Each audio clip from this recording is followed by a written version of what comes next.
अस्सलामुअलैकुम नाज़रीन, मैं हूं आपकी मेजबान नाइला भट्टी और नजर डालते हैं आज की अहम तरीन खबरों पर। केडीए मजदूर यूनियन के चेयरमैन अब्दुल मतीन शेख ने फरंगी टाउन में खिताब करते हुए डायरेक्टर जनरल से कहा कि जमीन पर कब्जा करने वालों को इबरत का निशान बनाया जाए, चाहे हमारा मुलाजिम ही क्यों ना हो, ताकि आइंदा कोई केडीए के ज़मीनों पर कब्जा करने के बारे में सोचे भी ना। उन्होंने मुलाजिमन को यकीन दिलाते हुए कहा कि इदारे में बहुत जल्द रेफरेंडम की तैयारी है और मुलाजिमन की तनख्वाहों और पेंशन का मसला जल्द हल कराने के लिए डायरेक्टर जनरल से बात हुई है। उन्होंने हमसे वादा किया कि मुलाजिमिन हमारी रीढ़ की हड्डी हैं, हम उनको कैसे भूल सकते हैं। मैं बात को कनेक्ट जो है रेफरेंडम के साथ करता हूँ, केडीए के मुस्तकबिल के साथ करता हूँ। इस बिल्डिंग की हालत आप देख रहे हैं, खस्ता हालत है।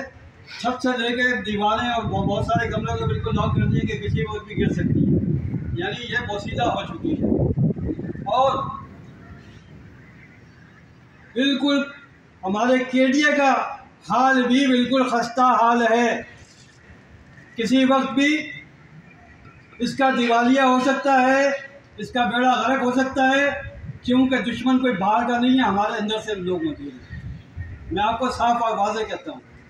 और ये रेफरेंडम हमारा मुस्तकबिल, हमारे बच्चों का मुस्तकबिल, क्योंकि हमने इसका नमक खाया है इस इदारे का। तो नाम लग रहे हमारे जो असरजात है, हमारे करोड़ों अरबों रुपए खरबों के प्लाट है, हमें इस बात की इजाज़त दी जाए कि हम उसका ऑप्शन करें। एक दुकान आदमी खोलता है कि किसके लिए खोलता है, कोई दूध बेच रहा है तो दूध बेचेगा ना, तो जो परचून वाला परचून बेचेगा।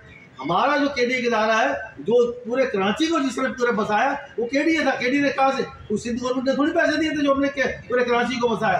केडीए ने अपने ही पैसों से जो कि ऑप्शन करके हम जो स्कीमें निकालते थे उसके अंदर पैसे आते थे, हमें पूरे कराची को बचाया। ये कोई मामूली बात नहीं थी। कराची 2.5 करोड़ का शहर है, लोग 2 आदमियों को नहीं बचा सकते। हमने 2.5 करोड़ के अफराद को जो कराची के अंदर बसाया, उनके लिए सड़कें, उनके लिए पुल, उनके लिए बाईपास, पूरा सिस्टम बना के दिया। आज जो लोग कह रहे हैं कि केडीए नहीं तबाह हुआ है, ये जो लोग हैं इनकी सोच इतना गलत है। जो इस तरह सोचते हैं कि केडीए को आज हालत ऐसी हो गई है, ये केडीए को इस स्टेज पर लाने वाले ये जिम्मेदार है।